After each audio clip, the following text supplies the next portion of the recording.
Hello, namaste, namaskar, welcome back to my channel. I hope सगळे मस्त मजेत आणि हेल्दी असाल.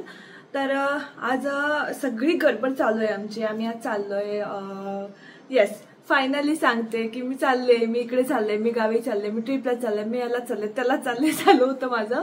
तर मी कुठे चालले सांगते. मी चालले नाशिक, शिर्डी, संगमनेर या एरियामध्ये. शिर्डीला आम्ही आधी खूप जायचो. शिर्डीला भरपूर आम्ही फिरायचो. लग्नाच्या आधी नरेंद्र मी वगैरे फिरायचो आणि शिर्डीला पण गेलो होतो आम्ही खूप वेळा. लग्नानंतर पण गेलो होतो एकदाच, पण त्याच्यानंतर परत काही जाणं झालंच नाही. आणि ह्यांचे मित्र वगैरे आहेत ना, तर त्यांची आता मुलं बाळ पण झालेत आणि खूप प्लॅनिंग होत होतं आमचं की जायचं. त्यांच्या मुलीचा बर्थडे होता यांच्या मित्राच्या, तर तेव्हा सुद्धा जाणार होतो. आणि आय थिंक 30 मार्च काय 30 मार्च आय थिंक असं काय तर बर्थडे आहे तिची. आणि त्याच्या आधीच मला वाटतं 22-23 तारखेच्या दरम्यानच बहुतेक कोरोना आला होता. तर त्यामुळे जाणं आमचं कॅन्सल झालेलं. मग आता त्यांचे तिकडचे जे मित्र आहेत त्यांना सगळ्यांना मुलाबाळ झालेत आणि सो म्हटलं आपण आता एक ट्रिप करूनच येऊयात. परत नरेंद्र नेक्स्ट मंथ पासून बिझीच असतील कामामध्ये त्यांच्या. मग म्हणलं आता सुट्टी घेऊयात आणि आपण जाऊन येऊयात फिरायला. त्याबरोबर नाशिकला माझी एक मैत्रीण आहे, तिला सुद्धा जी की ब्लॉगरच आहे, तिची सुद्धा ओळख करून देईन आणि भेट घालून देईन तुम्हाला. तिला सुद्धा भेटायला चालले. अशी खूप सारे धमाल होणार आहे येणारे 8 दिवस. म्हणजे चाललोय तरी आज रात्री, पण माहित नाही नेक्स्ट किती दिवस आम्ही थांबणार आहोत, कारण परत मला कोवाडला पण जायचं आहे ना. सो त्यामुळे आज नाश्त्यामध्ये इडली डोसा करणार आहे. रात्री थोडंसं जेवण हलकंच खाणार आहे. त्यामुळे आता जर थोडंसं पेटभर खाल्लं की दिवसभर थोडं रिकामी, आणि संध्याकाळी थोडंसं आम्ही हलकंसं काहीतरी खायचं ठरवलंय. म्हणजे गाडीतून परत त्रास होत नाही आपल्याला, काय नाही. स्लीपर बुक केले आम्ही. तर प्रवास म्हटलं की नको होतं, पण आता इलाज नाही, काय करणार. ट्रेननं खूप 14-15 तास होतात. त्यामुळे म्हटलं आपण जाऊयात बसने, ट्रॅव्हल्सने. त्याच्या आधी ना, आता तुम्ही लास्ट माझा व्हिडिओ पाहिला असेलच. माझं इडलीचं भांडं किती करपलं होतं. एक मी शॉर्ट पण केला होता आणि मोठ्या व्हिडिओमध्ये पण सांगितलेलं की इडलीचं भांडं, इडल्या ठेवलेल्या आणि मी जाऊन बसले बेडरूम मध्ये व्हिडिओ एडिट करत, आणि इकडे माझं ते भांडं जळालं होतं. नशीब मी पाहिलं लवकर. आता परत तशी चूक करणार नाहीये मी. आणि ते मला इडलीचं भांडं हवं होतं, कारण आमच्या घरी साऊथ इंडियन फूड आम्ही जास्त आवडतं आम्हाला. त्याच्यामुळे मग ते इडलीचं भांडं मागवलेलं आहे. त्यानंतर डोसाचा तवा सुद्धा माझा खराब झाला होता आणि एक माझ्याकडे एक्स्ट्रा होता, तो मम्मीला दिला मी. आणि मम्मीला दिल्यानंतर माझा जो ऑलरेडी होता तर तो खराब झाला. त्याच्यामुळे माझ्याकडे डोसाच नव्हता. 1-2 वेळा मी फ्रेंडकडून पण मागून घेऊन तिच्या तव्यावरती डोसा बनवला. मला कास्ट आयर्नचा तवा घ्यायची खूप इच्छा होती. खूप वेट केलं आणि फायनली आता तवा घेतलाय आणि अजून एक पॉट पण घेतलाय. तर अशी भांडी थोडीशी घेतलेत, अजून घ्यायची आहेत, पण थोडं बजेटनुसार घ्यायचं म्हणलं. मग थोडी मागवले तर तुमच्याशी शेअर करते मी कोणती घेतलेत ती. आणि त्याच भांड्यांमध्ये आज मग आमचा सकाळचा नाश्ता होणार आहे. ओके, तर सगळ्यात आधी हे इडलीचं भांडं आहे. इडलीचं भांडं असं म्हणणार नाही, सॉरी, हे मल्टी कढाई आहे. ऍक्च्युली ही जी आहे ना, ही मल्टी कढाई आहे. या कढाईमध्ये तुम्ही इडल्या बनवू शकताय. त्यानंतर व्हेजेस वगैरे असतात किंवा स्टीम आपण जे पदार्थ करतो ते सुद्धा करू शकता. त्यानंतर ढोकळा सुद्धा बनवू शकता. अशा याच्यात 5 प्लेट्स आहेत. इथे असं हे याचं झाकण आहे.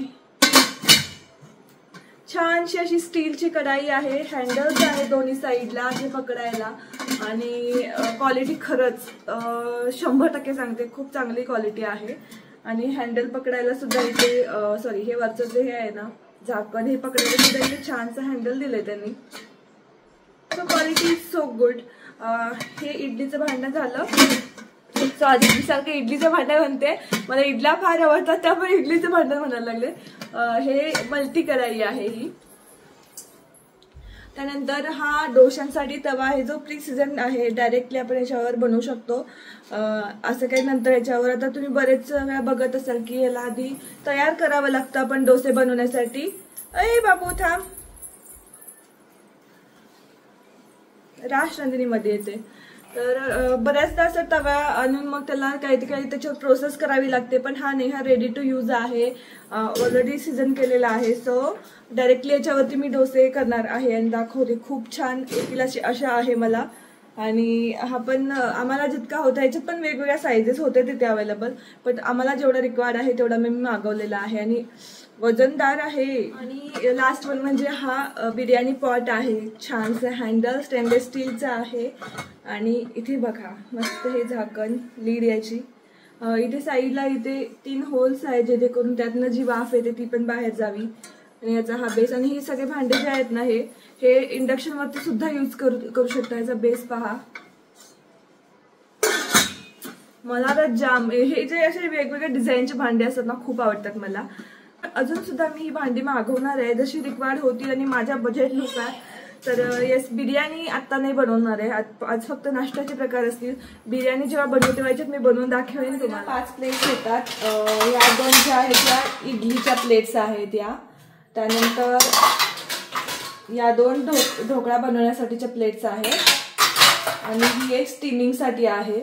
मोमोज वगैरे तुम्ही काय बनवत असाल तर बनवू शकता किंवा मोदक बनवता येतात छान याच्यामध्ये. सो अशी मल्टी कढाई आहे ही. आता पटकन नाश्ता बनवून घेते. आज आमची राजनंदिनी पण इडली बनवणार आहे ना. हे एक चांगलं झालंय की चांगली मस्त असं चांगलं फ्रेश वालं असं पीठ आम्हाला इथं मिळालेलं इडलीचं.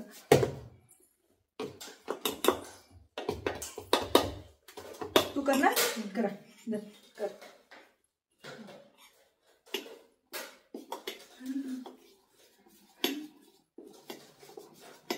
कशा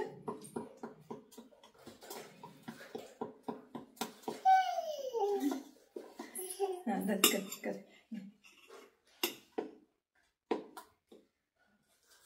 असं करायचं गोल गोल राणी कित्ता कित्ता प्राणी. काय ते सांग बा, नवीन सॉंग काय ते गोल गोल राणी.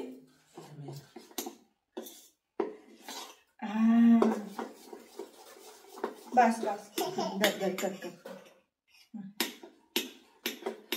एक सुरू केलं की तेच होतं सुरू.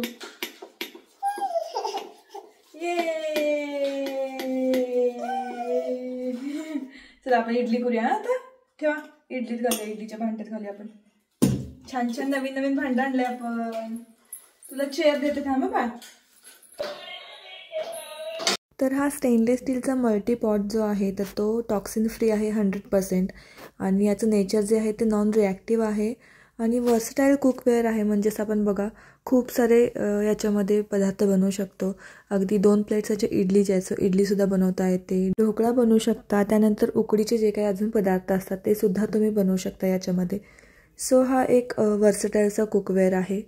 काही दिवसांपूर्वी मी एक स्टीमर मागवलं होतं, बट मला आता ते पश्चाताप होतो आहे. कारण मी असंच हेच आधी मागवलं असतं ना तर मला असं खूप सारे पदार्थ एकाच याच्यामध्ये बनवता आले असते. मला ते नंतर आयडिया आली. मला याचा शेप खूप जास्त आवडला. आणि या पॉटमध्ये ना एका वेळेस 2 प्लेट्स आपण यूज करू शकतो.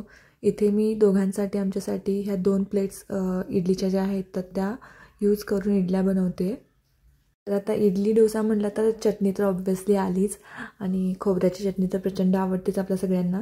आज सांबार बनवणार नव्हते मी, फक्त चटणी बनवणार आहे. कारण वेळ पण तेवढा नव्हताच माझ्याकडे. म्हटलं आपण फक्त आज चटणी बनवूयात. आणि डोशासोबत भाजी असते ना बटाट्याची तर ती टेस्टी लागते. पण माझ्याकडे खरंच खूपच वेळ कमी होता आज. आणि त्याच्यामुळे मग म्हटलं का आपण जास्त मोठा घाट घालायला नको, थोडक्यात आवरता येईल ते आवरून घेऊयात. तर इथे इडली रेडी झालेल्या आहे. बघा किती छान मस्त झालेल्या आहेत आणि व्यवस्थित निघाल्यासुद्धा सगळ्याच इडल्या.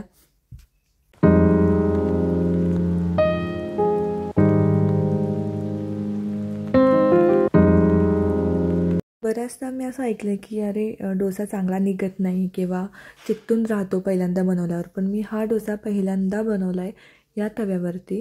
आणि हा पुढे तुम्ही पाहते व्यवस्थित निघाला आहे सुद्धा. जेव्हा तुमचा तवा अगदी व्यवस्थित गरम होतो ना तर त्यावेळेस डोसे खूप छान निघतात.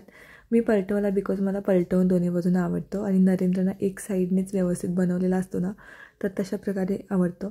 सो इथे मी त्यांच्यासाठी वेगळे बनवले. आणि जितके मी डोसे बनवले आहेत सगळे खूप छान झालेले आहेत. हा कास्ट आयर्न तवा 100% टॉक्सिन फ्री आहे आणि नॅचरली नॉनस्टिक आहे.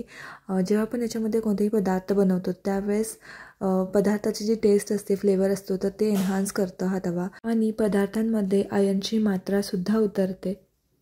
सगळी जी भांडी आहेत ती इंडस व्हॅलीची आहेत. क्वालिटी खरंच सुपर आहे, जबरदस्त. बिनधास्त मागू शकताय. तुम्हाला खूप सारे कॉम्बोज सुद्धा मिळतील वेगवेगळ्या प्रकारचे त्यांच्या साईटवरती.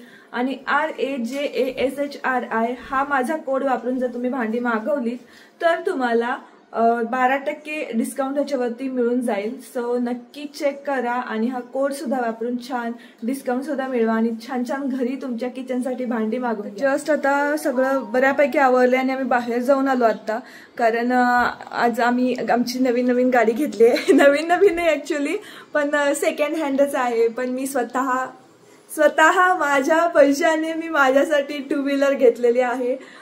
माझी जी मैत्रीण आहे ना तर तिचीच होती, म्हणजे तिच्या मिस्टरांची होती आणि त्यांच्याकडे होती एक्स्ट्रा त्यांची गाडी. मग बरेच दिवस ठेवली होती त्यांना हवी होती म्हणून, बट आता यूज होत नाहीये. सो पडून किती दिवस राहणार असं त्यांचं चालू होतं. आणि मी तिला सांगितलं होतं की जेव्हा तू गाडी विकशील तेव्हा पहिल्यांदा मला विचारायचं म्हणून, कारण मला घ्यायचीच होती. बाहेर कुठे घ्यायचं म्हणलं आता की विश्वास बसत नाही आणि टेन्शन येतं मला खूप दुसऱ्यांकडून घ्यायचं म्हणजे. म्हणून मग मी सेकंड हँड कधीच नाही असं नरेंद्रांना म्हणत होते, मला कधीच घ्यायची नाही सेकंड हँड गाडी असं माझं होतं. पण मैत्रिणीचे आहे, ओळखीचे आहेत आणि विश्वासाने घेऊ शकतो त्यांच्याकडून, म्हणून मग मी घेतली गाडी त्यांच्याकडून ही. आणि आजच डॉक्युमेंटेशन वगैरे काय करायचं होतं म्हणून गेलो होतो आम्ही आणि आता रात्री परत जायचं आहे आम्हाला. सो असं सगळा गोंधळ. आत्ता जवळजवळ 4:30 वाजलेत आत्ता जस्ट, आणि 4:30 वाजलेत आणि आम्ही आता पॅकिंग करतोय. जायचंय आम्हाला. किती वाजता तरी घरातून बाहेर? 7 वाजता. 1.5 तास आहे. 1.5 तासात पॅकिंग करून इस्त्री पण चालू आहे करायची आणि घर पण आवरून निघायचं. एवढी गडबड आहे त्यामुळे पटापट आवरून घेतो. आणि गाडीबद्दल थोडंसं डिटेलमध्ये नंतर सांगते. फर्स्ट हँड म्हणजे नवीन घेतली नाही गाडी बिकॉज परवडत नाही. 1-1.5 लाखाला आता गाड्या आहेत सध्या आणि माझा यूज पण तेवढा नव्हता, गरजही नव्हती तेवढी. मला इथल्या इथे लोकलला हवी होती. सो मला इतके पैसे घालून काहीच उपयोग नाही. मला जितके गरजेचं आहे तेवढे घेऊयात म्हणून मग मी शेवटी माझं मन असं हे करून चेंज करून मी सेकंड हँड गाडी घेतली. तर चला आता पटपट पॅकिंग करून घेते. नरेंद्र इथे करतायत त्यांचं इस्त्री कपडे आणि माझे पण करायचे. सो चला. बापरे, खूप जास्त गडबड झाली, खूपच जास्त. दरवेळेप्रमाणे यावेळेस पण बॅग पॅकिंगला उशीर झाला, गडबड. तरी सगळं व्यवस्थित आवरून घेतलं आणि चाललोय आता. रिक्षात बसून 9 वाजता जाणार आणि 9 वाजता आहे बस. तर चलो. ऑटो केली होती आम्ही डायरेक्टली ट्रॅव्हल्स पर्यंत आणि तिथून मग आम्ही गेलो जेवणासाठी. अगदी साधंसुधं दाल खिचडी खायची ठरवली, कारण प्रवास करायचा होता आणि प्रवासात कुठलाही त्रास नको होता. सो जेवण करून मग आम्ही ट्रॅव्हल्समधून निघालो संगमनेरला जाण्यासाठी. सो चला, हा व्हिडिओ मी इथेच एंड करते. आय होप तुम्हाला आवडला असेल लाईक शेअर कमेंट करा, चॅनल सबस्क्राईब करा. भेटूयात नेक्स्ट व्हिडिओमध्ये. बाय.